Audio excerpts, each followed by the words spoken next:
Welcome, everyone, to another fun and filled, exciting adventure of Altadena Talks. We are on Season 7, Episode 301, and I am one of your hosts, Brian Baccus. I'm another, Jamal Smith. Good morning. I'm Toni Bailey-Raines. Happy Wednesday. And today, we are going to be entertaining our special guest, Anton Anderson, who has people walking around in the background. I know. That's like you and Jamal. Anton, I'm doing the same thing, so it was cool. Look. So when we first started this show back in like January, February, it was willy-nilly, like willy-nilly, like Toni describes us. But I just wanted to do something for the community, not realizing that the distractions behind me would be more of a focus than the actual thing that I was talking about. So you'd have people walking past you in the background, making sandwiches. One guy's got his headphones on, he bobbing his head. I'm like, oh my God, we're never going to get any sponsorships. But we'd like to welcome Anton Anderson to the show. He is one of the newly sworn in Altadena Town Council members. And what can we say? Well, introduce yourself, sir. Well, first of all, Brian, I'm thankful, and Toni and Jamal, thank you all for having me on the show. You know, we've been trying to do this for a minute. And I thought I'd be under the pop-up with the sun glowing in my eyes and everything else. And so now I'm here with people walking through the background. But I'm thrilled to be here. And, you know, I really appreciate everything you guys are doing. I mean, we as a community need, you know, well, I'll put it to you this way, you know, even before the fires, we've always needed people to step up in this community. And so, you know, the situations often make the moment and make the people. And I'm very proud of all my fellow Altadenans at how much everyone has stepped up. You know, people are stepping up to do more things for the community, to do more things for each other, to come together. And so, you know, thank you for all you guys are doing. And I'm just like, you know, I'm blown away every time I'm out there with my neighbors, with people I haven't seen in years, when I'm meeting new people. I am just continuously awed, inspired, you know, impressed by everything that people are doing. You know, for the longest time, you know, people were kind of like, Alta, where? You know, they're like, you know, people are like, are you Altadena? Are you like the dairy? You know, and I'm kind of like, yeah, we're milking the cows every morning, you know. But people didn't know really. I mean, people who knew. But for those who didn't, you know, they had no idea. And I'm really pleased at how we all as a community have been stepping up. So when did you get sworn in? I got sworn in right before Christmas. I got sworn in, I want to say December 16th. And there's an annual holiday party for the Altadena Town Council that is usually held up at the Rose Bowl in the locker rooms there, which is actually I'm a lifelong Bruins UCLA fan, and you know, that's right. And so this is actually my first time doing the locker room tour and doing like the whole, you know, I thought I knew my way around the Rose Bowl. You know, I'm a native from Altadena. So I always thought I knew my way around the Rose Bowl, but I didn't realize that there's all kinds of things happening under the stands, and you know, and not just like discarded drink cups and stuff. I mean, the locker rooms are amazing, and they've got like a museum down there to high school football, to you know college football, to the history of the Rose Bowl, and you know it's amazing. And so getting a chance to do that tour and be a part of that whole thing was really fantastic. So you've been almost holding it down for about 90 days now. What have you accomplished in those first 90 days?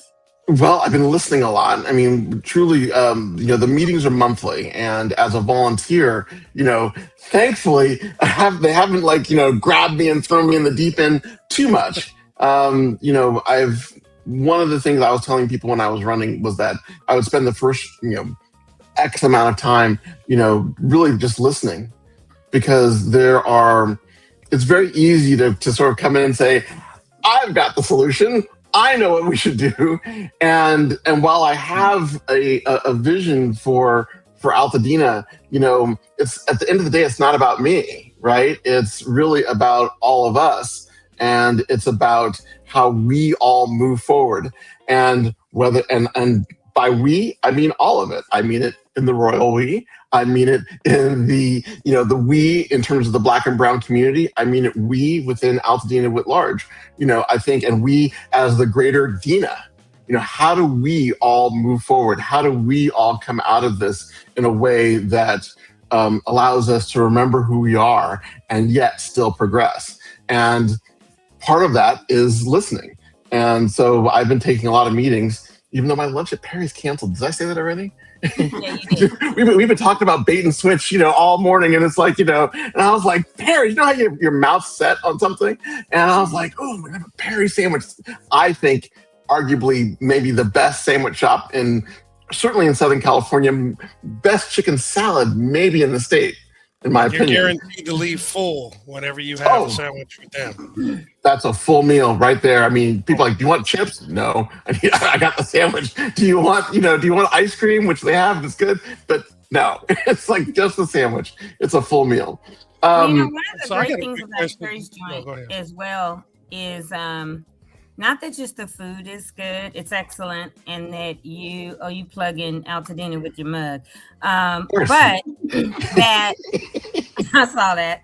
But that the customer service from all the young people that work there is phenomenal. And they're generally young people from the community, primarily Black and brown, but anybody can work there. I remember when my daughter Hannah went to Muir, and before I even knew Perry or Perry's joint or whatever, she was always like, yeah, Perry gave me this sandwich today. And I'm like, who is Perry? When she was in high school, like a junior, senior.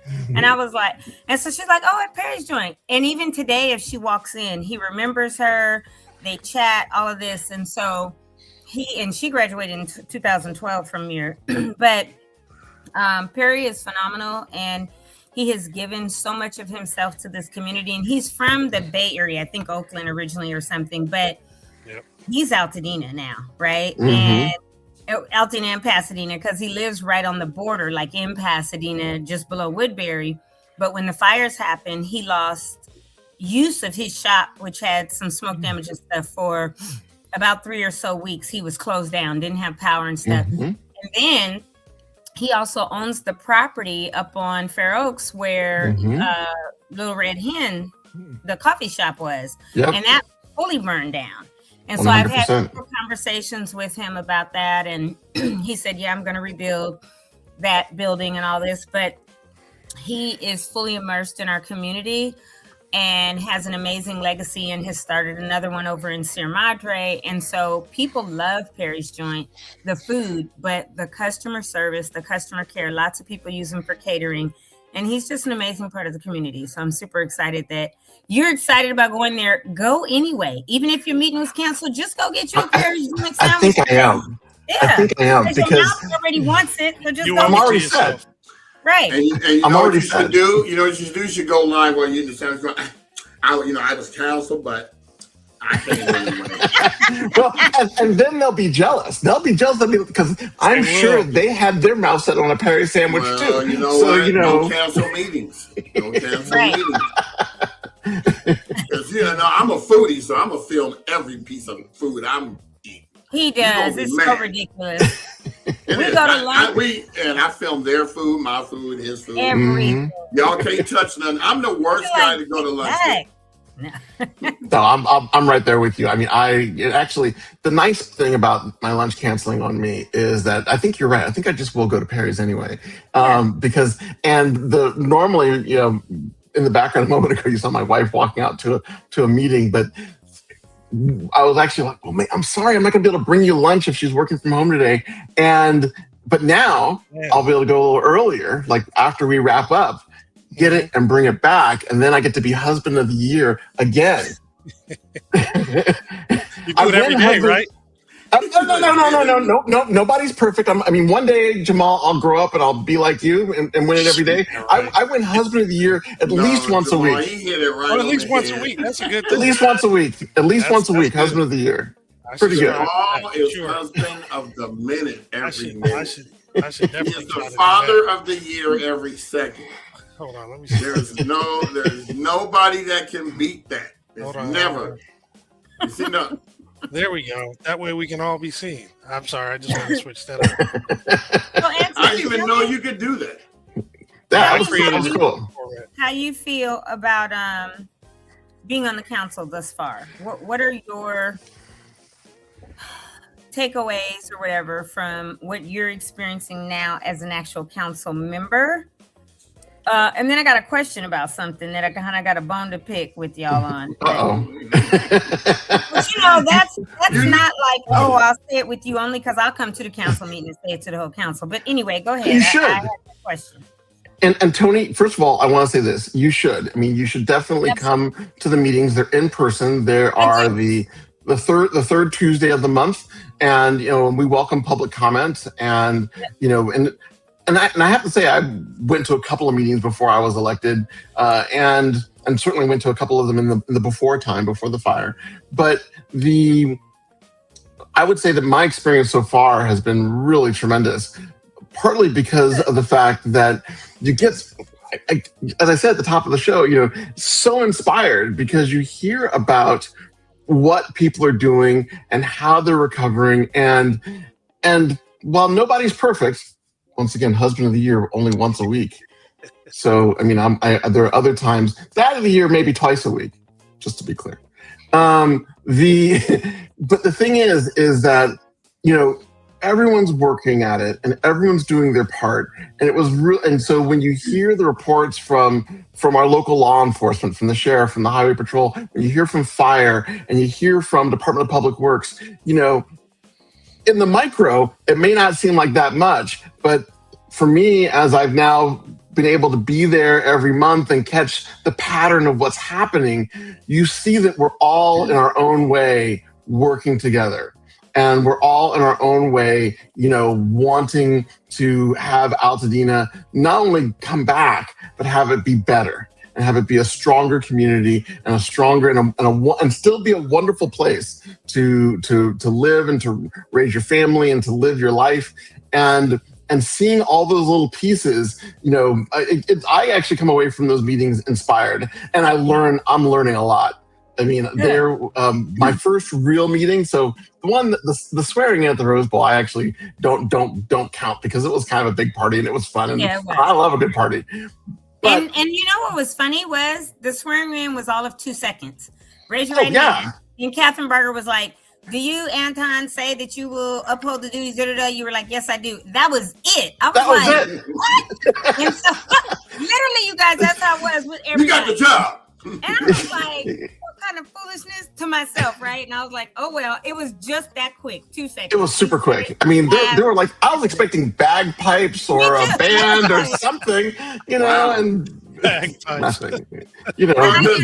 more than that. So when she said that, I was like, what the heck? They're done? Like, I mean, I got sworn in as the member of the Eagles, and that took 45 minutes. Wow. Yeah. That was a long time.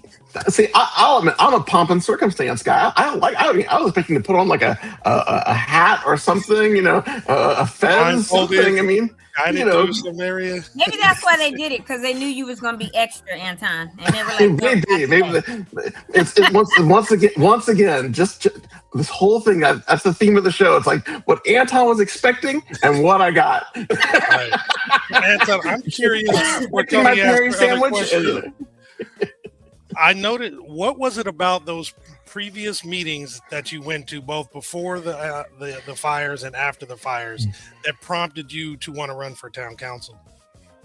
Do you want the real answer? Absolutely. None of them. Okay. Well, what was it that prompted you to run? So, and you've had her on the show before. My dear friend Veronica Jones is currently head of the Altadena Historical Society, and she and I have been good friends and neighbors actually for 15 years. And, over the course of time, she, especially when she was on the Altadena Town Council, she would share with me, here's what's going on, and what do you think? And so, I like to think that I'm her favorite son / constituent back when she was on the council. And so she would say, hey, what do you think of this? And what do you think of that? And I'm like, at first I was like, why are you asking me these questions? You got a lot of questions. What's going on? And so she was telling me about what was going on with the town council. And she was telling me about what she was looking to accomplish for the community. And for years, she was kind of like, Anton, you're civically minded and you need to do this. And I'm like, I got 2 small kids. Yeah. I'm busy. I don't have time to, good for you. You for having time, your kids are grown, everything else. I'm like, I can't do it. And then in 2024, she's like, no, you really need to do this. And I was like, oh, come on, Veronica. My kids were a little older, on the cusp of kindergarten and things like that for the youngest one. And I was like, yeah, I'll do it next year, meaning 2025. And I told her, this is before the fires, of course. And I told him, like, you know what? Yes, I promise you, pinky swear, I'll really do it. And guess what? You got. You know what, Anton? You are for real geeking out today. He just said pinky swear. And you didn't realize, though, when you made that commitment that we were going to be going through the worst disaster ever. And exactly. Now made you have to really step up. Right. So continuing with our theme of what I expected versus what I got. What I expected was, hey, let's put up some traffic lights and, and make sure that when they come and say, hey, we're going to bring you sidewalks and street lights, that I was appropriately able to show my skull and say, we don't want no street lights and sidewalks around here, because we don't do that in Altadena, as you know. That kind of thing. And then obviously all of this happened. Right.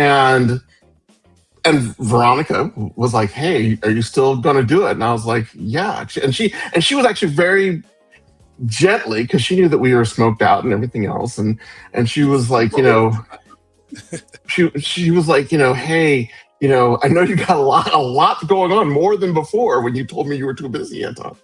But we need thoughtful people to step up and to help our community to stand itself back up, and she was like, I hope that you would still, you told me. And I was like, okay. And so, the real answer is that is what inspired me. And going back to the top of the show, seeing all of you, seeing everyone stepping up and when, and not that I have a lock on being civically minded. I don't have a lock on, wanting to help our community. I don't have a lock on any of those things. And I think, there's that old adage, many hands make light work. And, if every member of the Altadena community, either extant people who are living here or those who have an affinity for it, if we all pitch in and work to make Altadena return to being a fantastic community that it was, is, will be, then we can all do it, and no one will have to carry the burden on its own. Wow, cool answer. Heal the world. So for those of you in Southwest Altadena, and you're kind of like, that darn Anton, Veronica Jones. She's the reason. Blame her, huh? No, we're not blaming Veronica. No. Veronica is fabulous. I'm still working. I think during our evacuation, I think she lost my adoption papers, and she's still working on that, because she's fabulous. So Anton, I have a question. I gotta get her back on, because the morning she was gonna come on and do the whole thing. Her husband had some type of emergency and had to have some surgery. So she was like there, and we kind of started it, and she apologized. And I said, family's first, man. Like, this can wait. Right. So right. I tried to get her back on. So I've got to reach out to her. I'm glad you mentioned her, because I need to do that. So I'll probably do that today. So this is my bone to pick. And I will be. You got a bone to pick with me? Not with you. Okay. The whole council. And I'm going to say it at the next meeting. I'm going to do public comment. So fantastic. If any of you watching, y'all will know that Toni's coming again next week. But So recently, my cousin's husband passed away, and his name is Billy Boyer, and he served on the town council for many, many years in your area, I believe, because he was on Stonehurst at 4603, 40.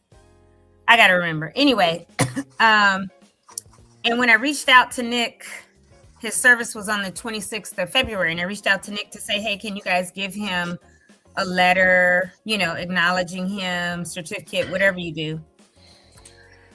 He said they don't do resolutions, which is fine because we did get one from Katherine Barger's office. But he came back like the night before and was like, oh, the executive committee voted and we voted not to acknowledge him because he was controversial.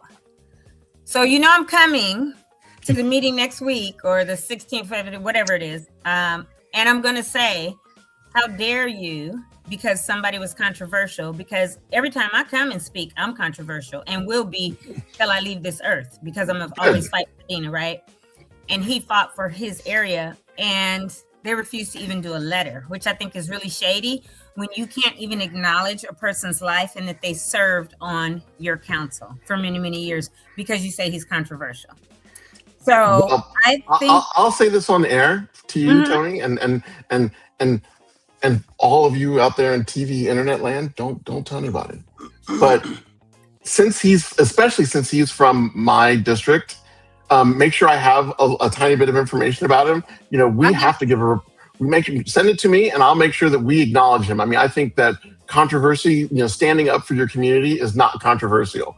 And in my opinion. And so, hold on. This is Anton speaking as a private citizen for just a minute here. So I think, because I'm learning that I have to parse all that out, when I'm being official and when I'm not. But as a private citizen, I think that, being a little controversial is appropriate. I mean, Absolutely.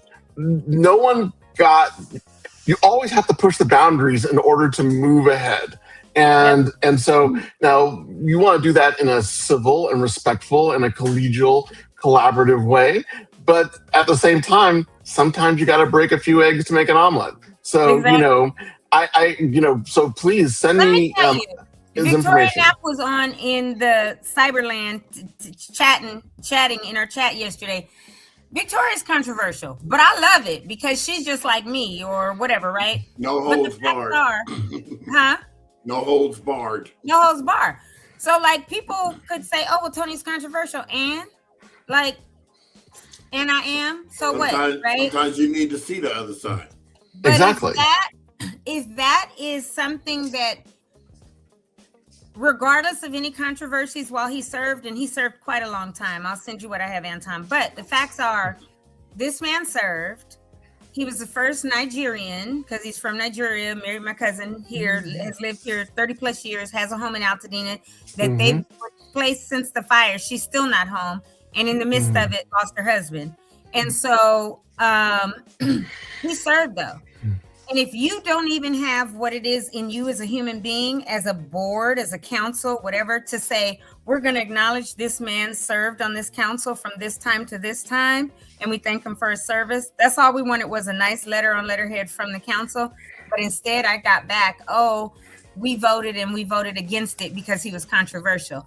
Trust me, I have words for them at this next meeting, and I'm going to say them, and I'm going to say whoever's on this executive committee, shame on you, because when you leave this earth, you would hope somebody acknowledges your life and the service to your community, regardless of whether they went along with or liked what you said or not.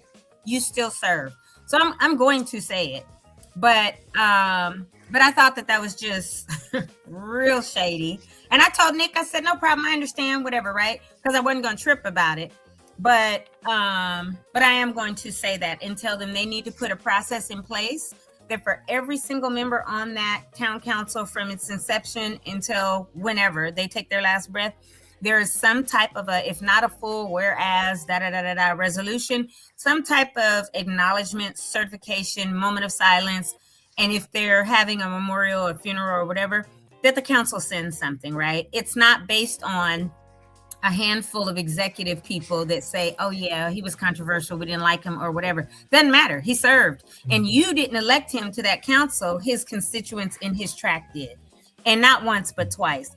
So I am going to say that next week or whenever the meeting is, because it needs to be said, and that should never happen. So that was my little bone to pick, that I said I was going to say something. And quite frankly, I would say, one thing to know about the Altadena Town Council, which Toni, I'm sure you already know, is that we're all volunteers. Absolutely. And so, when you're a volunteer in any group, you're giving things, you're giving your time, which is the most valuable thing that cannot be replaced, anywhere. I mean, people always talk about the 3 T's: time, talent, treasure, but really the most important of those as a volunteer is giving up your time. Yeah. And so to me, as long as I'll put it to you this way. I'm going to make the assumption, because I know you, that they were being, productive and ethical and all that sort of stuff. And so given that presumption, then everyone who serves, and serves controversial or not, if you're serving in a way that is, standing up for your community, standing up for your constituents, and okay, controversial just means that maybe not everyone agreed with you. Maybe you were a little rough around the edges. Maybe you spoke up, quote, out of turn. And that's a very subjective thing. And presuming that you're acting ethically and responsibly and within the bylaws, then to me, then you are serving, and you're serving well. And so, if perchance you don't make it and make a public comment, we get to make a report with regard to our census tract every month, or we have the opportunity to. And you make sure I have your information, or the information, and I will make a point of saying it. I will send it to you, but I am definitely going to speak up during public comments, because I'm going to let them know it's shameful. And if you don't have a process in place, not for 5 or 6 of you to decide, oh, I remember him. Many don't even know who he was, right? But if there's a record that he served, and there was, it should not matter whether you liked him, controversial, or her, or anybody, right? It should matter. They served, they passed away. We as a body know that he served or she served. We are going to acknowledge that they served as part of this body. And we thank them for their service, period. And that's it. And if that is not in place, they need to make sure that happens and is part of what they do. Because it shouldn't be that half of the council now doesn't know him, and others that did serve with him that are older were like, oh, he was controversial. So what? And so, so I will say that, but I will also get you all the information. So we can get beyond that now. I don't want to. Well, let me take 10 more seconds to close the loop. I know that we've, and this is me not having this information directly at hand. I know that we have acknowledged the passing of some other folks. And so I want to make sure that we didn't actually do that and it got past you. So I'll do my due diligence. Okay. Once again, everyone out there in TV land can hold me accountable. I'll do my due diligence as well, to make sure that it didn't already happen and then it got past you or didn't get to you as well, because this is like my live on TV or live on the internet, surprise moment where I was like, oh, that happened. Oh, you dealt with it in a magnanimous way, man. Great job. Yeah, no, great job. And you didn't know. I just, since you were on here today and it's about the council, figured I would bring that up. And because trust me, I'm going to bring it to you. I'll send you all the information, but then you'll see when I talk about it in public comment next meeting. You and the thing is, you'll actually, and even after you give me that information, you get 2 minutes. Whereas my census tract reports, I got a number of things I got to report on for the community. So use your 2 minutes. Do it. Yeah. So quick question. Sure. If someone in your census tract, is watching and does not know how to reach you, please tell them how to reach you so we could post it on here. Well, it's very simple. You can email is probably the best way. And it's anton.anderson@altadenatowncouncil.org. We'll put that on the ticker or something, or a banner up. Yeah. If there are those watching that don't know, we want to make sure that they know how to reach out to you. Mm-hmm. So that, yes, if they're in census tract 4603, 4610, I'm sorry. If they're in 4610 and they need assistance with anything, you are their council member who they Yes. should reach out to for questions, concerns, help, or whatever. And if it is something that you are able to address, you will do that, and you will do everything you can to bring that to the body and to help them with whatever it is that they, if it's within your purview, in your wheelhouse, you will do everything you can. I want to make sure I give a shout out to my co-council member, Isis Molden. Yes. The way the Altadena Town Council works is that we serve 2-year terms and we're staggered. So there's always a junior member, and I'm the junior member, and there's always a senior member. And so Isis has been serving already. And so, you can find her. She posts a tremendous amount of great information online on Instagram, at Councilmember Molden on Instagram. You can find me on Instagram at Anton4 Altadena on Instagram. And so when I push some information out there, I mean, the best right now, I'm doing a lot of listening, quite frankly. And so I would definitely say, if you've got a concern, email me. I will do my very best to respond as quickly as I can. I've been getting a lot of emails actually on a number of different issues. And I also, if you have specific, issues like a pothole or something like that, one thing I found actually, going back to your question, Jamal, what have you accomplished, so far in these first 90 days? I actually had someone from the other side of Altadena, over on Eastern Altadena. I was having coffee with them, and they were like, "Hey, I got a problem with a tree. What can you do about it?" And I'm kind of like, "Well, I don't have a saw. I'm displaced. My saw's in, I can't even go there and start helping you out." I'm like, but there's a great app online called The Works, put out by LA County, and so by LA County Public Works, called The Works. And so if you go and on your app store, Google app or the Apple App Store, and look that up, LA County The Works, you can actually say, "Hey, I got a tree in my parkway, whatever." And she did that. And 2 days later, there's like a little mark on the tree, and they trimmed it, and it was done. It was solved in a week. Wow. And she was like, "Thank you, Councilmember Anton." I'm like, "You're not even in my district." And I was kind of like, "Hooray, I got something done." I was like, That's exactly how that should work. And I'll say this is that, if you're using that app, you're going directly to the Department of Public Works, and they will create a ticket, and you can track it and follow it and everything else. And so, exactly that. And I would say that every Altadena resident needs to download this app in English and in Spanish. And it will tell you everything you need to know about, like, oh, hey, there's graffiti. Oh, someone left was dumping something on the sidewalk. Oh, there's a pothole. Oh, all those things. Someone's parked. It's throughout the whole county, which is great because it's all unincorporated areas. Wherever you are can use this. So Anton, again, what's your email at the Altadena Town Council? Now you're going to force me to double check it. Anton it's right there. At Altadena, there it is. Yes. Oh, I didn't know you were doing it, Jamal. I put it up, and then I pulled it down. Yep, that's correct. and I'll obviously mean I'm not just. I'm elected specifically for Census Tract 4610, and my desire and my intent is to be able to stand up for all of Altadena.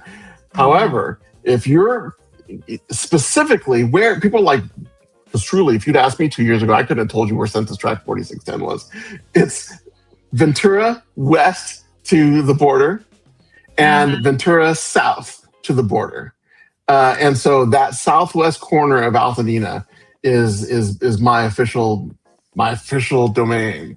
But the 4610, Ventura South, so that includes Charles White Park, which is still taking public comment on how that can be improved.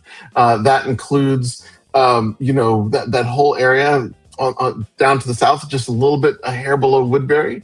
So if you have comments or thoughts with regards to businesses or things going on along that Lincoln corridor, that encompasses us, and so all the way down. And people always wonder where that border is. So if anyone ever gives me some good Photoshop skills, I might move that line to get Perry's. We might just slide down, Hey, not a bad choice. We can slide. It's only a block away. It's just one street over. We can slide that down. Absolutely. Tyrone might come back to me and be like, "Hey, tax revenue, we want it." He might he might be a little upset about that. And my cousin was your tract. He served from 2003 to 5, and again from 11 to 13 in 4610. All right. Yeah, but I'll get you all that information. Oh, and 2005 through 7. Sorry. So he served like 3 2-year terms. So fantastic. Well, thank you. Well, I'll pour one out for him. Right. Pour one out for him. That ain't no liquor though. No, I'm just playing. No, it's not. No, it's coffee. It's coffee. I'll admit it's I don't even. Too early. I'm curious, Anton, from when you were outside looking in compared to now that you're inside, you're in the meetings, you're part of the quote unquote machine. How difficult do you think that it is to get things accomplished compared to what you thought it was? Because there's procedures you understand now, and certain things that happen behind closed doors that perhaps you were unaware of. Well, going back to the ongoing theme of what I expected versus what I got, correct. I actually was under the impression that the Altadena Town Council had more, authority and more more teeth than it actually has. I will say that, at the end of the day, we're an advisory body. We're a non-judicial body, so we can't pass a law. We can't pass resolutions. We are, we essentially are working on behalf of the county supervisor and the county supervisor's office. And so, everything that we do is essentially a recommendation. So you're like a liaison between the commissioner's office and the community. Yeah, the supervisor's office, exactly. And the good side of that is that if you are a responsible elected leader, a responsible government leader, and I do take my hat off to Katherine Barger, if you're doing that, you want to hear from your constituents. Effective governance, which I know is kind of out of trend these days, but effective governance really should, be of the people, by the people, for the people, that whole thing. And so and especially given Altadena, it's a compact area, it's a city in everything but name, in terms of its function and geography and everything else. To me, I think it's incumbent to learn what that particular, and their needs are different than other unincorporated areas. And so if you're going to do good service to that community, you should hear from the constituents. And the town, and having, and if you're going to be an unincorporated township, it seems logical to have, some sort of structure and some sort of body to be able to do that without having to necessarily, and it's a deal for the county because you don't have to staff up, these 16 people to do it. We're all volunteers. That's right. That's good to hear. How are you seeing the participation of the community, especially again, since you kind of went before the fires and now you're actually on the town council now after the fires? Are you seeing a lot more involvement in the community? It's hard to say. The couple of times I went to town council meetings before the fires, they were pretty sparsely attended. And, and that could be partly due to, people still recovering from COVID, the pandemic, and partly because of apathy. Because quite frankly, if things are kind of going okay, you're not going to show up for a town council meeting if everything is hunky dory, right? And so, at a minimum, if everything is hunky dory, you're going to watch it on YouTube. And watch the streaming of it, and stay cozy in your robe and drink your chamomile tea or whatever. And 91001 coffee. Hey, which since I'm plugging, which I bought in Pasadena at Octavia's bookshelf. So shout out to Nikki there. She's fabulous. But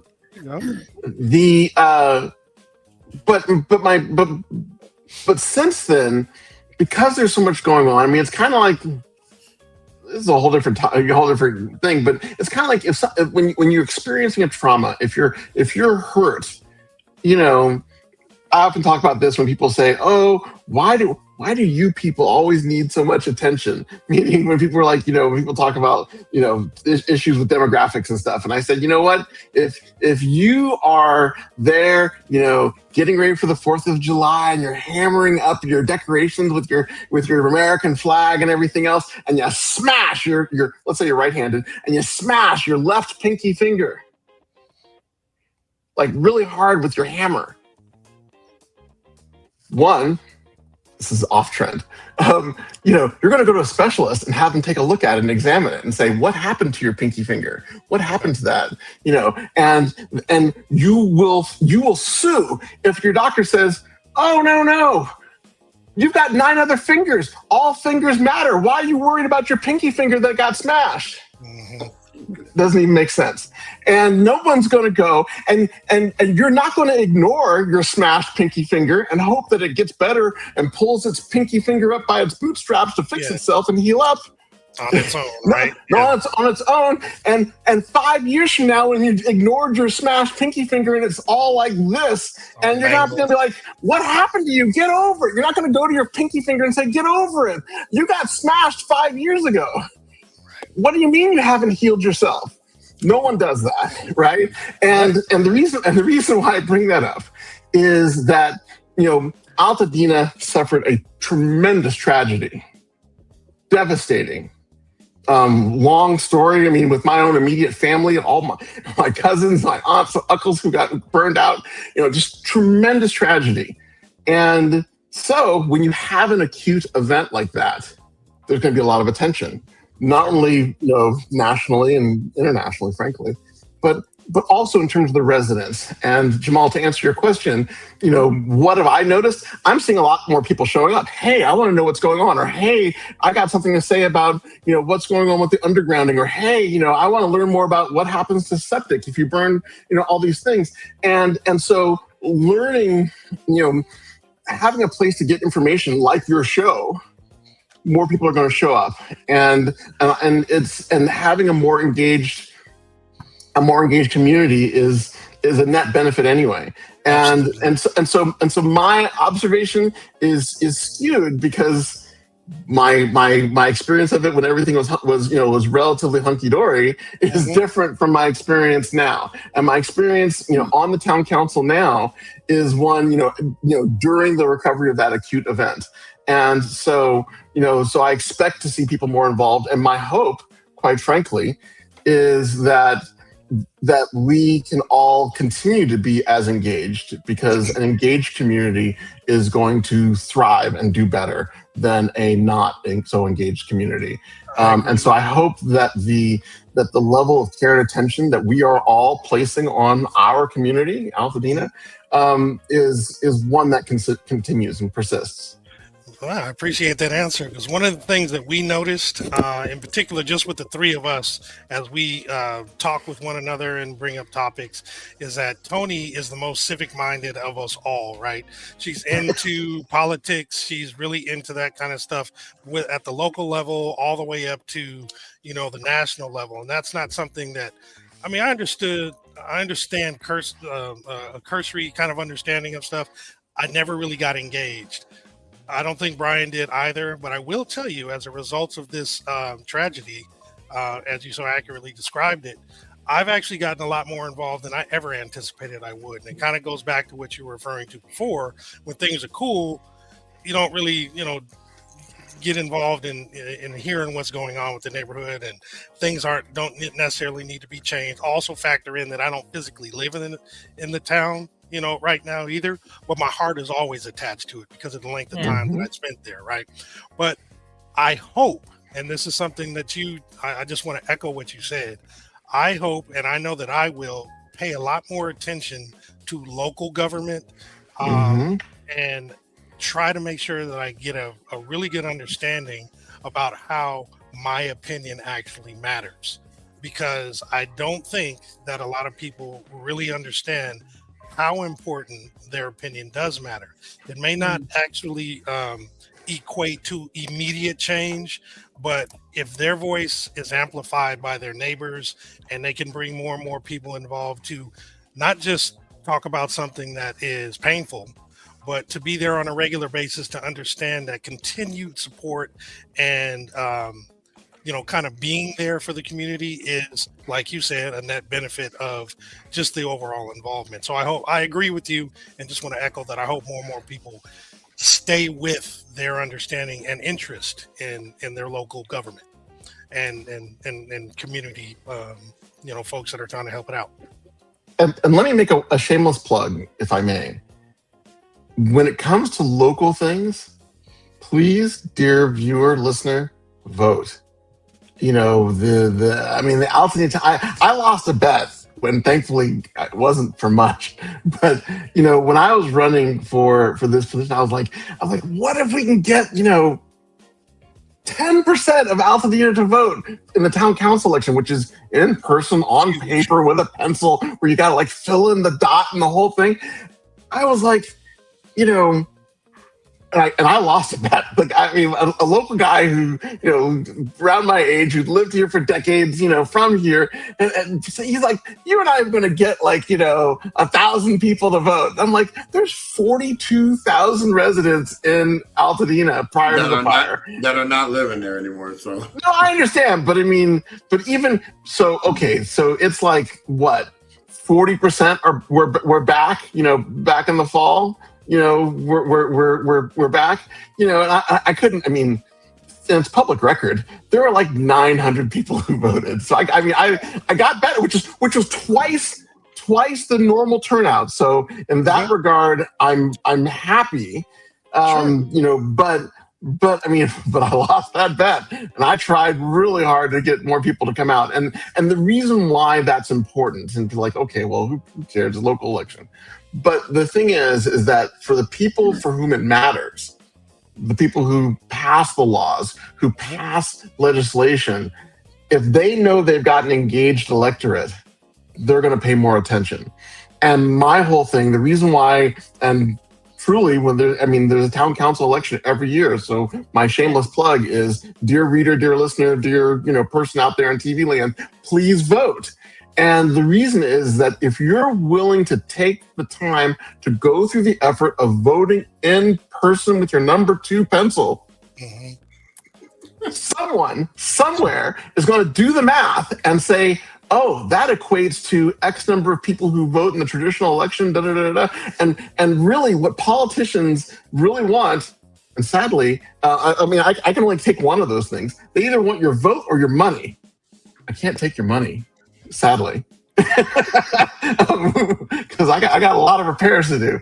But the thing is that but you can show your votes, and you can show that you're active and engaged, and truly the ones with the legislative power want that vote, and showing that we are an active and engaged electorate that will show up and that will go through the trouble of showing up in person, I think speaks volumes, especially at the local level. Because I'm going to get myself in trouble here, but I'll do it anyway. But let's just say that 30%, 50%, let's say, of Altadena voted. 50%. That's 20,000, 15,000 people. Using the pre-fire population. That's a lot of people, and that makes a difference in a primary, and with all the redistricting and things going on, that makes a difference in midterm elections. That makes a difference. And so, to me, especially to your point, Jamal, at the local level, show up to vote, and because even if you're showing up to vote for something like Altadena Town Council, you're showing that, hey, even if you don't actually vote that time, I'm inclined to vote. The more we get those numbers up, they're going to be like, hey, I've got this pool, this population of voters that, when I run for re-election or when I'm running for my primary, I want to be, and you don't have to go all over LA County to get them and to find them and speak to them. And so And quite frankly, we are. I mean, I haven't looked up some of my to-do lists, but I know that for Altadena overall, in the more traditional elections, electronic voting and everything else, also off trend, it seems these days. But for more conventional voting, we actually have a very high, above average level of participation and engagement, and so we want to keep that up and keep that going. Because, we are only at the very beginning of our recovery. I mean, there's 800, you guys might know the numbers better than I do, frankly, like 800 or so houses under construction already, something like that. There's a website for that. And, but that's not even 15% of the houses that need to be rebuilt to get us back. So we're still at the very beginning, and we're going to need, county support, state support, federal support. And how do we keep that attention on us when the news cycle moves so fast and is so quick to forget about us? Yeah, so far away from us. Yes. And we need a lot of private funding too from the big funders, which it is 100%. 100%. Right now, we've got 118 new residential.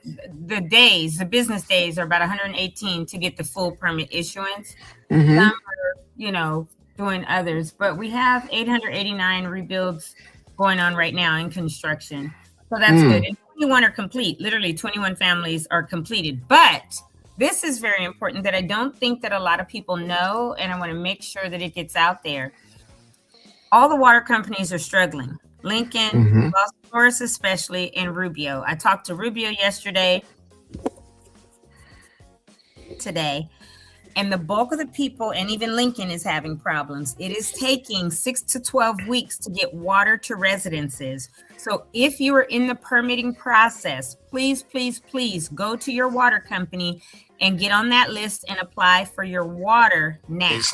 Because there are several people I know, friends of mine, that go to my church at Victory that are literally weeks away from getting their certificate of being able to be home. Several will be at the end of this month and others in April, and they are not going to have water. So they're still going to be displaced for up to 12 weeks, which is 3 months, when their house is fully built, which potentially could cause a problem.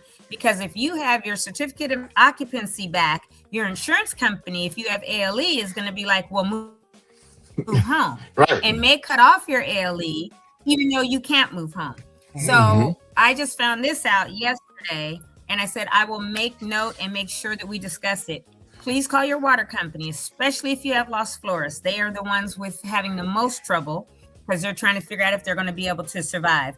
I also found out, or was told yesterday, and I've been calling them to find this out, that they are collapsing, that they're not coming back, Los Flores, and that they're being absorbed by Lincoln and Rubio. So when I called Rubio and spoke with the young lady, she said, people keep calling us saying that, but we have not gotten anything. We don't have an agreement with them. We haven't gotten anything from them. If you have an email or something that they sent you, can you please get that to us? And I said, I do not. I was just told. So I'm calling to find out and do some research and due diligence to find out, because if Los Flores is not coming back and they are telling their customers, talk to Rubio or talk to Lincoln, Rubio's like, that's not our service area. We can't go and service that address at all. And if Los Flores is telling people they're not going to be able to service it, then who's going to service homes that are now ready to be moved into or will be next month or the next month? And so it poses a big problem. So what I did do Sunday with 2 people that I know, I said, you might want to contact not only your council member for Altadena, but contact Katherine Barger's office. Because if the supervisor's not aware of this, she needs to be. And it's not that she can do anything because they're private water companies, but she can definitely talk to them and say, hey, my people are telling me, that they're asking for water and you're telling them 6 to 12 weeks, but their house is ready to move into. Their insurance company is going to cut off their ALE. I'm not saying that they are, people, but there is a possibility. Because once you get that certificate of occupancy back, your insurance is like, you need to move home. We're not going to be paying that too. So there is a real possibility of that. So you need to make sure you're on it. If you're in permitting, do it early. Don't wait until, we'll be home next month. Let's have them turn on the water. Because as we know, the infrastructure is gone and isn't there. And they've got to bring a line to your home and all this stuff. And they've got to get you that 1-inch meter. So do it early and find out right away. Los Flores is not answering their phone. I've left 2 messages, one yesterday and one this morning. But Rubio, I did speak with yesterday. Lincoln, I called, didn't get anything. So I'm going to call Lincoln Avenue again today and find out what's going on with them. And if they are being told by people who had Los Flores, hey, you're now our water company, or what, because this poses an issue that the county definitely needs to be aware of. And then we've got to make sure that we get through this issue, because if people need to get home, they need to get home. 100%. You know, I was unaware of, I mean, I know that the water companies have been having a lot of challenge, and I just wrote down a little note to go look into that a little bit more deeply, because it really is a big issue, and even beyond the ALE, which is a real thing, right? But psychologically, once your home is ready, you're ready to be there. You're ready to be back. I mean, we're still displaced. You see my little ADU right here that I'm in right now, and you know, and we just want to be back home. I mean, and my kids ask me all the time. They're like, "So when are we going back?" You know, and so I think that there wouldn't be anything more frustrating than to have your home either rebuilt or remediated and ready to go, and you can't because there's no water or for some other reason. And so, I'll look into that. I mean, I don't know what I'll find out, but you know, but thank you for bringing that up and for pulling that up onto the radar. And going back just to close the loop. Just to close the loop on the whole voting thing, you know, I mean, those water companies have made requests to the federal government to get funds, and some of those things, you know, without going on a whole tangent about federal anything, well, but they're sitting there waiting for signatures. They're sitting there waiting for approval signatures. And so we know where that's going to go, Anton, because we know this fool, and you don't have to say it as a council member, I'll say it, but we know this fool that's occupying 1600 Pennsylvania Avenue just said, oh, I'm not going to sign anything until the SAVE Act is passed, because he wants to disenfranchise 13 million people, primarily women. So there's a lot of just stoppage. We're still in a partial shutdown. He done went over and caused the Middle Eastern war that is unnecessary, that we should not be supporting Israel on. And so there's a lot that's going on.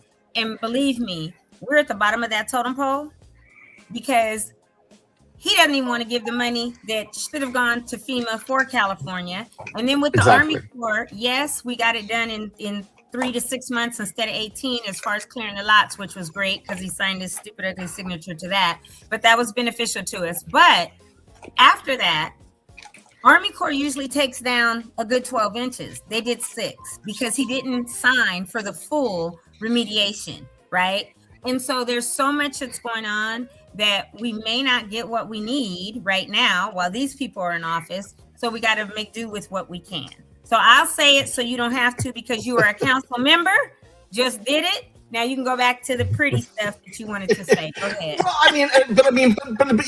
but even staying there for just a second, looking a little bit to the future, showing that we're an engaged electorate. So this is because at the end of the day, you know, it all comes back down to what's happening to actual citizens, right? And you know, as one of several million people in the country, it's a little bit harder to move the needle. But at the local level, we can move the needle. And I think that for us as a community in Altadena, we have the opportunity, especially since we do have, because we're in this acute situation, even when during, you know, the hunky-dory days, our interests might not be aligned. But right now, because we all want to recover and we all want to get back into our house, you know, a lot of our interests are aligned in that way. And if we can then, to your point, Jamal, show up and show that we're engaged, that will have a long tail effect. Because if we show up for the next X number of elections, they'll be like, hey, let's not get those people riled up, because if we or have something go wrong, because they will show up. So even if, and I'm not saying show up and then stop, please stay, but But even in that scenario where you show up and then you're like, well, because that will still show the potential, to the electeds of what we're capable of. And I think that staying engaged really allows that capability. Yeah. Which serves our interests, all of our interests, even when we're not aligned. But right now, you said what I said in a pretty way. Like I said, absolutely. Yeah. Because I'm gonna just say it straight out, but you said it nicely. I appreciate that. That's the way political figures have to say it. Look, guys, when he says it, it's like a violin. That's we need dope. to make sure we're aligned. Absolutely. So that I love that, Anton. Well, I'm not making fun of it. I love that. And hopefully the people who didn't think we are aligned, that see that we are now, more barriers are kind of dropped moving forward. Exactly. You can recognize, hey, folks are a lot more similar. We're a lot more similar than we are different. And we can probably work together a lot more. So even if a small percentage of the folks who are more engaged now than they were before stick around and continue to be involved locally, that's going to be a big deal later. Because like you said, the political figures that see those numbers will now pay attention to Altadena more often than they perhaps would have in the past, which is always a good thing. So what can we look forward to, coming from the town council in the near future? Anything good? Any events or anything going on? Well, I mean, there's a number of things that I would encourage everyone who's watching or listening to this to pay attention to. One, go and check out online the website, the Altadena Town Council, on Instagram, things like that.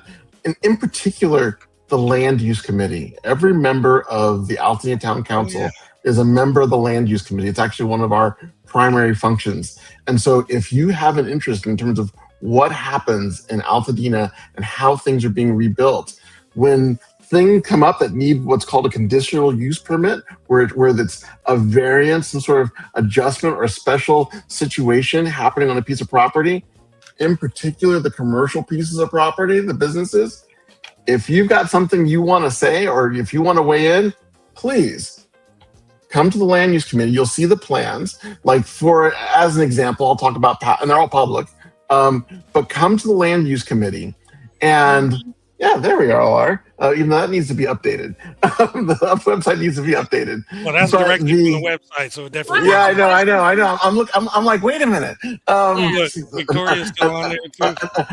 Another gotcha moment for me. Anton, I volunteered and told them recently I would help with the website and updating it and stuff. And they were like, "Oh, are you serious?" I was like, "Yeah," but then I never heard anything. And then there's a new guy that's supposed to be helping with the land use committee or a subcommittee for land use. That Nick gave me his number and did a whole text conversation with him, and he doesn't answer the phone or answer text. Well, Melissa Morona, the vice chair of the Altadena Town Council, is now the chair of the Land Use Committee. So I would say connect with her if you want to be more involved. Yeah, there's another committee that has to do with rebuilding. And that's Morgan Warwick. And Morgan doesn't answer text or calls. Well, then hit me up. I mean, come find me. We'll work it out. I'll forward it to him. But here's the point, though. To answer your question, Jamal, what to look forward to. As people are rebuilding and as people are looking, to bring businesses back. Most of those, I mean, unless they're doing an exact, precise, like-for-like rebuild, which anyone who's run a business, you're not going to do exactly the same thing you did before. You're always going to make some kind of a change, some kind of an improvement, some kind of adjustment, some kind of way of maybe seeking some more profit. You're going to do something. You want a bigger bathroom, or the hallways were too narrow? Well, that's a different story. I mean, for residential, that comes before us too. But what I would recommend to people who are watching and listening to this is on the commercial properties, weigh in, because they asked the town council to weigh in, and we capture your comments and pass them along to the county. So if you want something, or if you don't want something, Right. You know, You don't want something. This is your chance to speak up. Is this at the meetings, or do you have special surveys that go out, or is it a combination? It's a combination. But at the land use committee meeting, which is the first Tuesday of the month on Zoom, show up to that, because that's where people have to show their plans. Here's what we're looking to do, and here's how it's going to affect traffic, or here's what the signage will look like. All that stuff before it goes to the county planning commission. And so, this is a great opportunity for the public to engage and to speak up. And there are a number of things coming. I mean, all you have to do is just drive around Altadena. You'll see signs that say for lease or in escrow, or you'll see a space that looks like, what do you mean nothing's happening here? Something, it's a major intersection. There's got to be something happening there. Right. And so my point is that please do that. Whatever happened with because the last one that I was on for land use was, I want to say December, right before you guys were sworn in. But the one about that storage unit that wants to be at 540 Woodbury, where the collaboratory is, and we all got on there and said, we don't need a storage facility because there's the public storage right around the corner. Altadena doesn't need another storage facility. And please continue to speak up. Okay, please. So it hasn't ended yet. You ain't got to ask her that. Huh? I said you don't have to ask her to speak up. Please, reach out to us. Reach out to the LA County Planning Commission. I don't have their email off the top of my head, but but let people. We have the opportunity to speak on what we do and what we don't want in Altadena, and it's incumbent upon us, all of us. So not Anton specifically, even though I do speak up, but it's incumbent upon all of us as residents to speak up for what we do and what we don't want. And for those who are the ones who will say, we will allow this, or will we not allow this? And a builder that reached out to me a couple weeks ago, I had a conversation, and he said, yeah, we want to tear that place down and build apartments. And I was like, no. I said, first of all, are you aware of our Altadena community standards? I said, and that is commercial property, not residential. They want to turn it into mixed use. I said, no, and you can only go 3 stories. I said, but on top of that, you got to go to our land use committee first and have the community vote on it. And then the recommendation goes to the county, because they thought, we already own this property that didn't burn down, but the space that's in it is not really being utilized well. So we think we're just going to tear it down and build apartments. I was like, you can't just do that on your own. And he literally had no clue. So I was like, yeah, I need to make sure land use committee people know this might be coming down the pipeline and get the information out, because they think, this is a perfect time to capitalize and just build a bunch of apartments in a dense space that is not zoned for that. Like, no. Right. So, yeah. Right. Super important.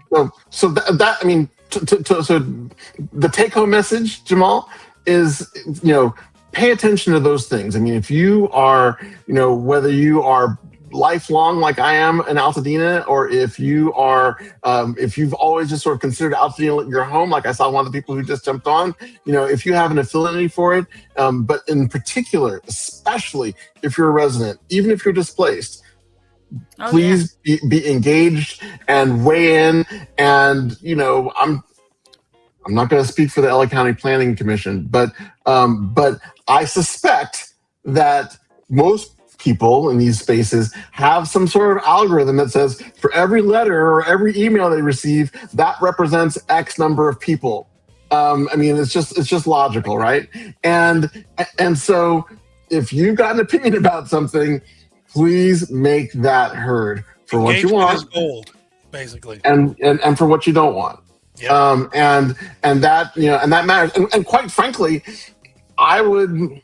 Anton would also CC that developer, because if all of a sudden, if they see, I mean, everyone can do the same math and say, hey, if X number of people are like, I don't want this, and and I'm going to vote with my wallet to not support it, Right. then that also says, well, maybe my business model that I'm expecting X amount of traffic to, or X amount of participation in my business, if all of a sudden, I'm not making friends in the community and I got people who are rallying against me, maybe that disrupts my business model, which means that maybe I need to, even if you're going to proceed, you might need to like come up with some creative ways or find a way, to engage with the community in a way that then, mitigates whatever you're doing that you probably shouldn't be doing.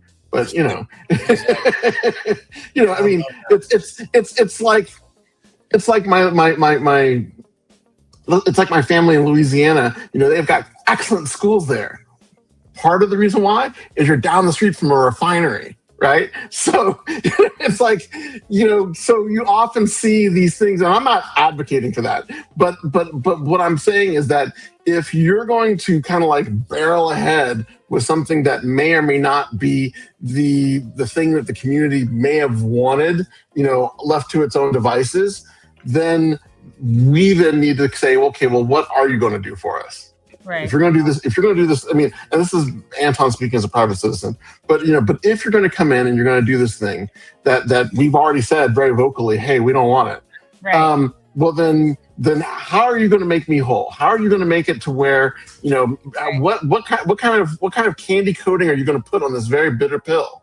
Mm-hmm. Yeah, and I think more importantly than just saying that to a builder, the county needs to know how serious we are. The planning commission needs to know how serious, which means we lobby Katherine in her office and say, as a supervisor, and 100%, as the chairman of the supervisors or the chair of the board, you need to tell the planning commission, this is not acceptable. We cannot go this route. Let's see how this can be reworked. Yeah. So I know I agree 100%. I mean, that's my first point.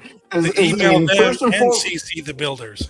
Right. I mean, yeah, I get that about the builder. First and foremost, yeah. Reach out to the county, to Katherine directly, or to the planning board directly. First and foremost, step one. Yeah. Step two, see step one. Step three, CC the developer. Yeah. Because at the end of the day, every business wants to make money as quickly as possible, right? I mean, it's normal, and there's nothing wrong with that per se. And if they realize it's going to be harder and on a longer timeline, then maybe. And like I said, I'm speaking as a private citizen, and I'm not necessarily trying to throw sand into the gears per se, but I also am saying that we as a community, one of the things that my late father would always say, he'd say this to me, and I'm an entrepreneur, I'm a consultant. He would say, "You're not the Red Cross. You're not a nonprofit. You need to make a profit. You need your business to make a profit, and so you need to do."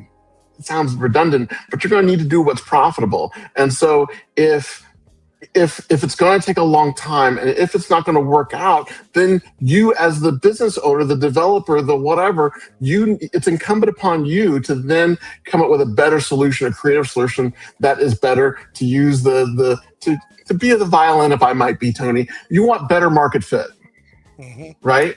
And so, and how do you know what the market fit is? If you're quiet, if it's crickets, then there's no data to say that whether you have market fit or not. Right. And so and us as the market, if it doesn't fit the market, we got to let them know, saying this is not a good fit. Yeah. Change, adjust your business model, adjust what you're going to do to be a better fit for the community. And that can't be on the shoulders of like the town council alone. It has to be all of us collectively. And the more of us that speak up, then the better outcomes and the better fit it'll be for our community. That makes 100% sense. I wholeheartedly agree. And a few dollars and cents too. Absolutely. Absolutely. I saw what you did there. On a personal level, how's your recovery plan coming along? It's slow. Sharing? I mean, I mean, the short version, because I am only drinking coffee out of my out of my mug here, is that we are just at the beginning of our smoke remediation process. We found ourselves in a situation where we were fighting off fraud. And just a couple of weeks ago, managed to sort of shake that loose. Brian, I'll allow you and I to go back into the Wayback Machine. Where you watch the Alien movie, where the alien is wrapped around your neck and it's there trying to like latch on. I had a shady contractor, a fraudulent public adjuster, which happened to own the testing company. So my testing results aren't good, and it had locked up my insurance fund. And so I had like this thing wrapped around my neck, and if I had let it clamp on, it would have sucked out all of my insurance money. And so I spent a year fighting this thing, and finally, with the help of some lawyers and shout out to Bet Zedek, legal assistants, got this thing off, and I was able to sort of throw that thing off of me. And now we are exactly where I was trying to be this time last year. And so that's the good news, is that now we're like, when we're done, and after I come back from Perry's, I'm going to be continuing to do my research on testing companies and smoke remediation. And another shout out quickly to Krista Copeland with the EF Standing Structures Facebook group. She was able to share with me some of her information about environmental industrial hygiene testing, and so I'm going to continue to research all that, because now that we're starting over a year later, we're going to take advantage of the fact that there's a lot more information of what worked for people here in Altadena and what didn't. And so that's a long way of saying, Jamal, that we're underway with our recovery. We're almost there. We're better than we were this time last year, frankly. Yeah, like that commercial with the guy with the fishing line with the dollar. Almost got it. Almost. Yeah, sorry you had to go through that, but at the same time, I'm very happy that you're where you are now. The cool thing is you can use your experience to help others who probably are going through the same thing, right? Absolutely. Because unfortunately, there's a lot more fraud out there related to this than we would like to see. Obviously, we won't see any, but it's a shame that people try to take advantage of people under these circumstances. It really is. And it's really tough. I mean, because it's one thing, when for people whose homes burned, I mean, that's a tremendous, tragic loss. And yet it's also, the people who have standing structures and who had smoke damage and didn't know that they should be looking for these issues, or didn't know, I mean, it's a whole thing, and it's a different set of loss. I mean, like all of my kids' clothes thrown out. All my kids' my kids' favorite stuffies thrown out. I mean, we've got all kinds of things that, did they burn down? No. But are they still going away? Yes. Yeah. I was mentioning earlier that my son was like saying, hey, when do we get to go back home? And he asked, what about my Hot Wheels? Are they going to stay? And I'm like, I think we can kind of remediate those and wash them, probably put them in the dishwasher or something. Who knows? I don't know. But frankly, my daughter's favorite little stuffy, probably not. She doesn't watch this, so but probably not going to make it.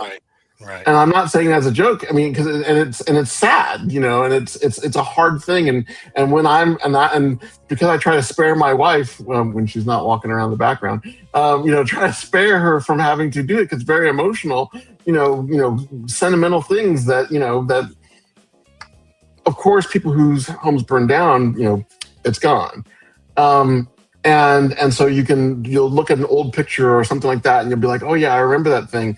Well, for us, once again, not trying to compare anything, but for us, I'm going to have that sentimental thing, that hand knit hat that that our aunt from back east gave to my kid, that you and we might try to figure out a way to save it, but maybe not, because depending on what happens with my testing, if my testing comes back and says everything bad that happened a block away, which is where the fire stopped for us, the fire stopped a block from our house. If everything bad that happened there blew into our house, then I get to look at that thing, take a picture of it, and then throw it in the trash.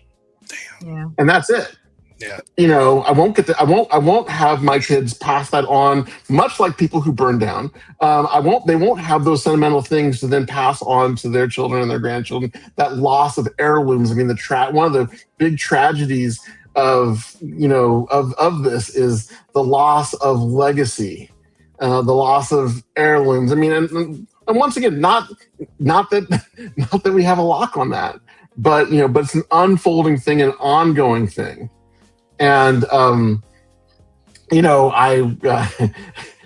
it's a long answer to your question, Jamal. But the short version is that, we are getting there and we're moving ahead, and we're committed to, I mean, not that I don't cast any shade on people who were kind of like, you know what, this was a lot and we can't come back. I know I have some very dear friends who were kind of like, it was just too much for us. I mean, and they had a beautiful, so many memories in their home. I mean, I will get emotional if I allow myself to think about all the wonderful memories I have of these dear friends of ours at home. And they're kind of like, you know what, it's too much. And they sold their lot and they bought a house, because they want to rebuild their life for their family. And I applaud that. I mean, you have to do that. And everyone has their own journey.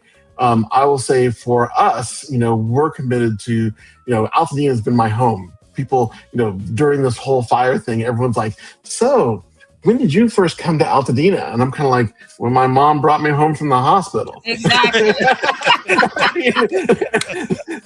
went from Pasadena to Altadena, right? Because there are no hospitals in Altadena. I mean, St. Luke's Hospital, which is now gone. But I mean, my mom brought me home to those right next to Odyssey Charter School, right there in Lincoln and Altadena. There's those little apartments that are right there between that.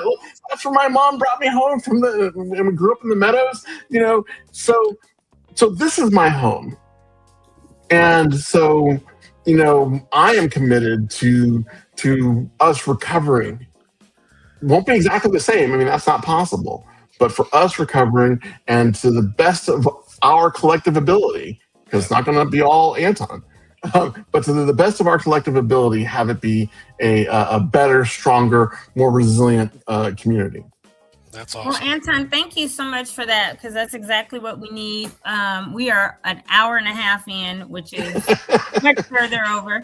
But we're gonna. You let me talk and you let me drink coffee. See what happens? I know, and I shouldn't have. No, I'm just kidding. Before you finish, Toni, I just want to read Marcus's message. He keeps finding great appreciation for Altadena residents and their positive outlook while on their individual recovery journeys.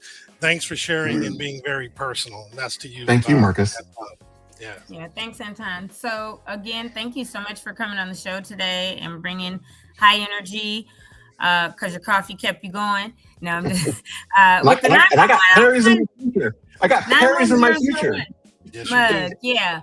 But we appreciate it really, because you got a lot of insight, gave us a lot of insight about being on the council now and how to reach you and the things that people should be doing civically to get engaged. I talk about it all the time, because I love politics, right? So my thing is, like, if we don't do it at our local level, it's not about voting every 4 years in the big election, 100%. Right?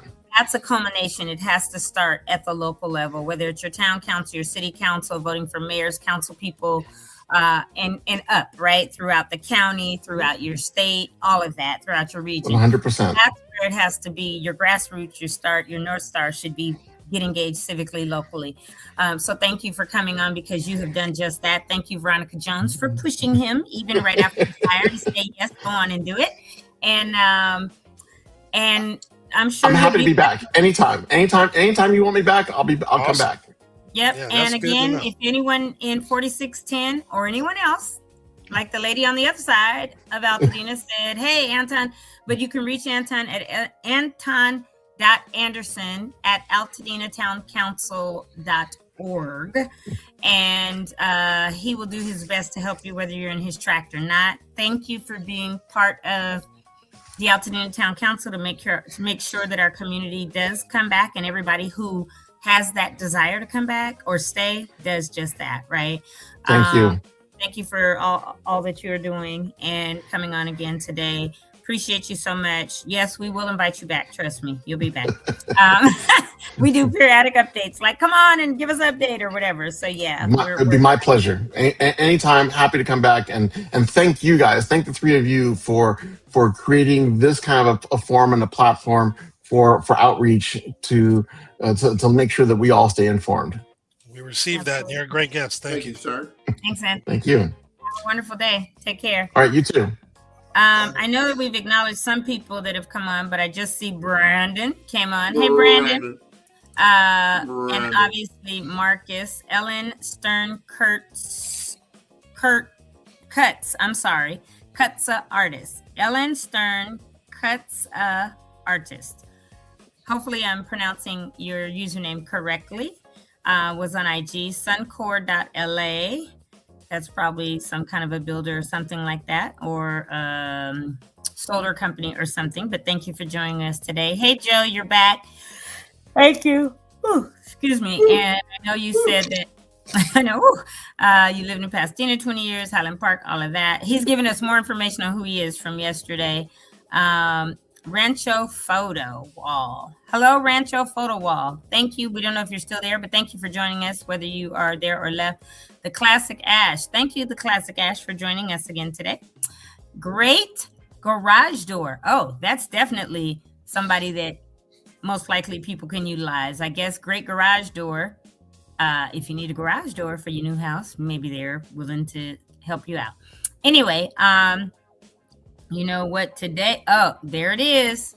What day is it? As we go into our... And that's what Anton was wondering why that popped up earlier. And now you know why. Hump Day Wednesday. Got to get it in.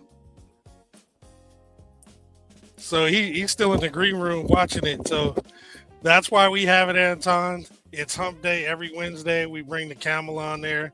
I've yet to actually put the music in the background. Brian keeps telling me to do that. Bobby Brown. Ain't nobody humping around. Either that or the Gap Band. We are the humping people. That one's better. You can just do the instrumental and when it first starts. And Anton's laughing in the green room. Because we're That's crazy. Right. So with that, I'm going to go ahead. Conversation. Heck yeah. He's high energy, and there are certain times he's higher energy when he geeks out over something, which we talked about before he came on, which is great. We all do. And that's what I told him. I said, all of us have something that we geek out over, right? Because you guys have seen the days when I'm like, and you guys know I never drink coffee, but I'd be like, ah! So, and a lot of it is, you know, the political stuff. So yeah, super glad he came on and discussed all of that. Again, reach out if you need to. Anton.Anderson at altadena.council.org. And if there's anything, especially in 4610 Census Tract, that is your council member, and he can help you should you need assistance. And I think we are going to segue over. Yeah, we're going to go ahead and do the announcements. I found quite a few more. All week, right. so, you know, there's a lot more going on. So here we go.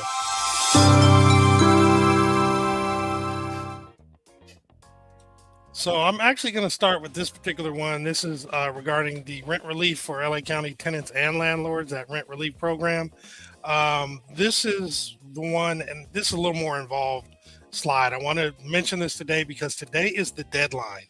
It's today at 4:59 p.m. for the rent relief for LA County, the emergency rent relief program. What's new is tenants can now apply and be on the application. The landlords still have to complete their portion. You go to lacountyrentrelief.com, and both tenants and landlords must complete their required portions of the applications, and they will not be considered if either party does not participate. So you got to make sure that happens. All the other things are the same. It's up to $15,000 per unit, up to 6 months of relief, and the money can be used for unpaid rental debt, eligible utilities, and other verified related housing expenses. And they go directly, all the funds go directly to the landlord to cover the tenant's rental debt. That's something we didn't have or mentioned before. But again, today is the deadline for this at 4:59. So go to lacountyrentrelief.com if you still need to participate. And then I have this one up here because they added more time. So although it's Wednesday, the Freedom Shop for Eaton Fire survivors not only is available Monday and Tuesday from 9 a.m. to 4 p.m., but they also have a Saturday time slot from 9 a.m. to 12 p.m. Now, these events happen at Harambe Ministries at 1609 Navarro Avenue in Pasadena, and it is by appointment only. So you can scan the QR code to schedule your appointment or go to calendly.com/Project Passion Inc. and go ahead and schedule your appointment. And then we have the Eaton Health Village still providing medical and mental health clinics on Mondays and Wednesdays. They're from 12 p.m. to 5 p.m. with walk-ins available. But they suggest you make a phone call to set up your appointment or ask questions by calling 951-595-7032. And the address of these clinics is at 1280 East Washington Boulevard in Pasadena. Oh, sorry. That is yesterday. I should have gotten rid of that. That also was yesterday. I'm tripping. So now we move to the regularly scheduled program with every Wednesday from 12 p.m. to 3 p.m. Juicy Little Finds Thrift Store provides the We Out Here Market. We out here! At the world famous Fair Oaks Burger, which is at 2560 North Fair Oaks Avenue in Altadena. It's the first couple hours are exclusively for Altadena residents only. So please bring your IDs so that you can prove your residency. The last hour is available for anyone, and you can come get fresh produce and groceries, free smoothies, and much more. Also remember that both the Freedom Shop as well as the We Out Here Market and the Collaboratory and any organization that's providing donations, they need more donations, and I'm sure they'll need volunteers as well. But specifically for We Out Here Market, if you want to provide donations or volunteer or have questions, please reach out to juicylittle.org. And then we also have the free grocery pop-up market happening today from 12 until supplies last at Sacred Heart Church parking lot at 2889 North Lincoln Avenue in Altadena. There's still going to be 100 free hot meals provided by El Patron Restaurant. And this is the event that was, it's moved, but they still have the Boots on the Ground special end of the month Wednesdays where you can load up on hygiene products, new clothes, shoes, dishware, essential items, and such. So same event, but different location. And then this next slide, it's the location for the previous event for the folks who are putting it on, but it's at the Fellowship Church at 2556 Lake Avenue.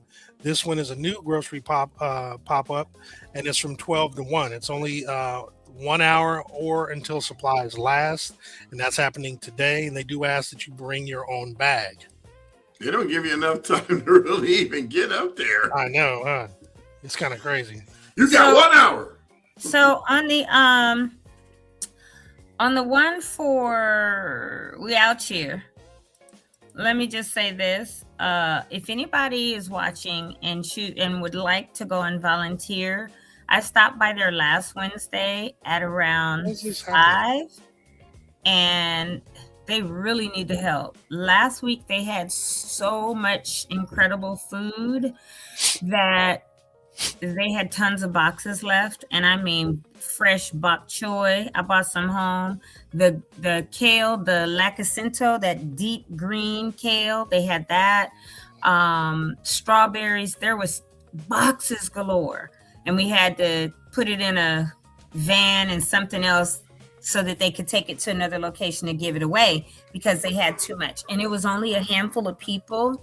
I want to say maybe 6 to 8 that were helping clean up. So if you ever think about it, I told her I may try to come once a week and help with just the cleanup portion, in the afternoon, like 5 o'clock-ish, 4:30. I think I got up there around 4:15, 4:30 and helped for about, 30, 45 minutes to clean up. So they always need help with that. Just a FYI, because she's doing amazing service out there. But at the end of the day, after they've been there from 12 to 3, they have to be out of their parking lot by 5. And so they really need help cleaning it. Thank you, Toni.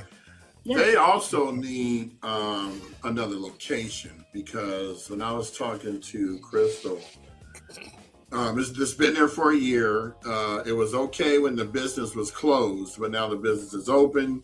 Right. And so it kind of is impairing like the business to function. I'm going to be talking to Eagles today to find out if they can use their parking lot on Wednesdays. It's actually a lot bigger.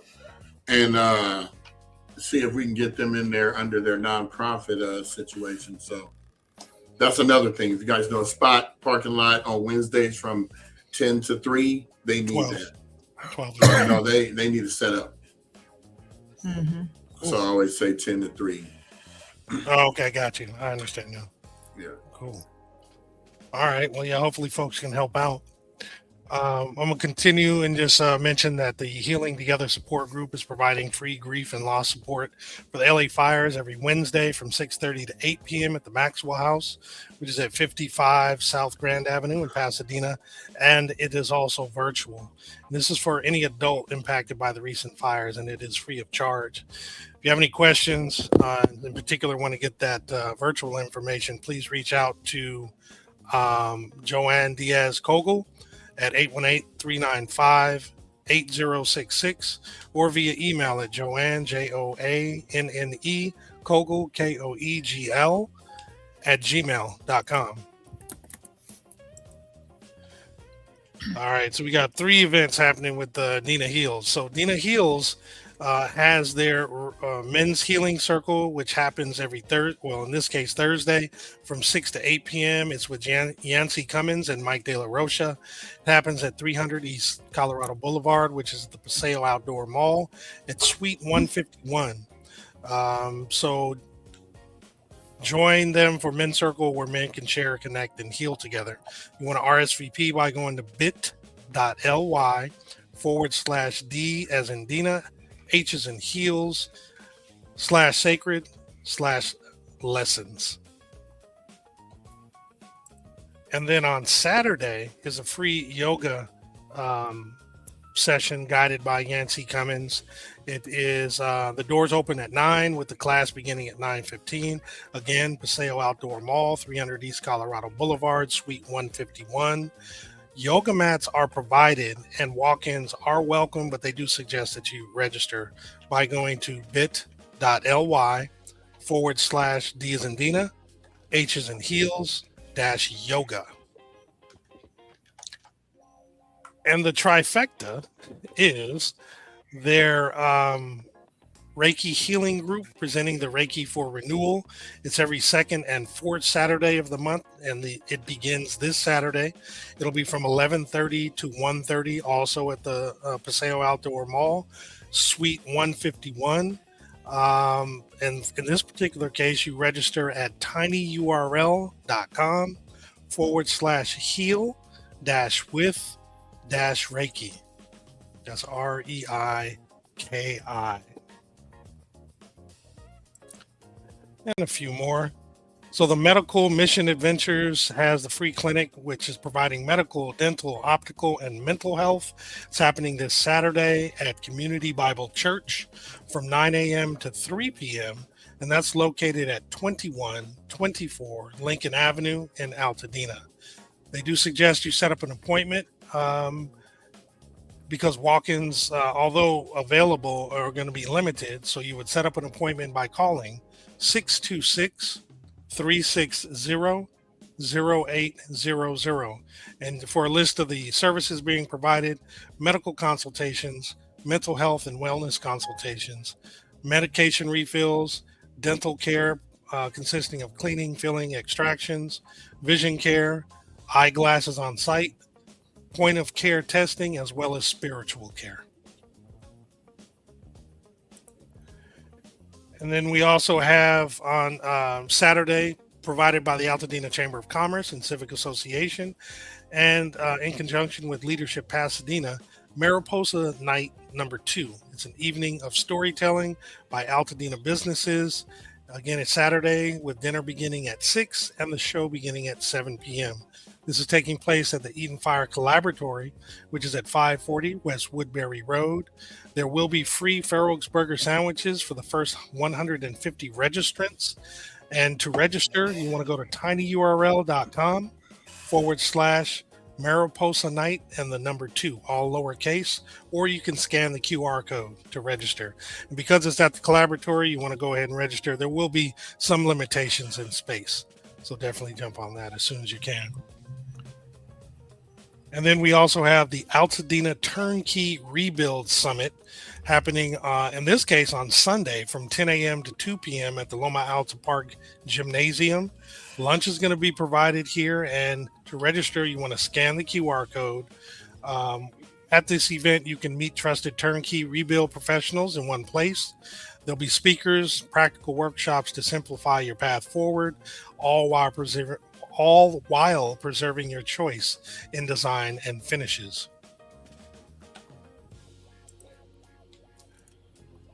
Also on Sundays, another free health service for Altadena fire victims. It's primary medical care, mental health support, and vision screenings.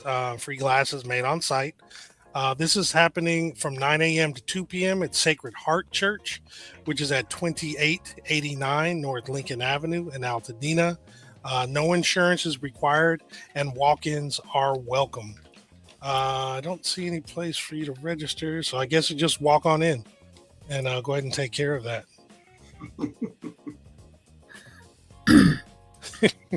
Hi, I'm here. Yep, I'm here. Listen, let me take care of this. 2 more slides. So Jazzy Jam for Empowerment in association with Soul to Soul Solutions is providing the 5th annual Jazzy Jam Glam Prom Dress and Suit giveaway. Is taking place March 28th and 29th at the Paseo from 10 a.m. to 4 p.m. The specific suites, I guess we'll find out a little later, because I know she has 150, but I think it was in a different couple suites last year.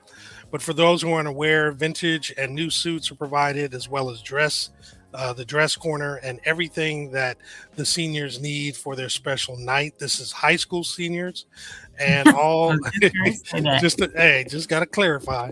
So all high school seniors are welcome, including the surrounding areas. So again, we will probably have a little bit more detail the closer we get to this. And then lastly, we need to talk to Jazzy about doing a senior ball, like for the older folks too. Why not? That'd be good.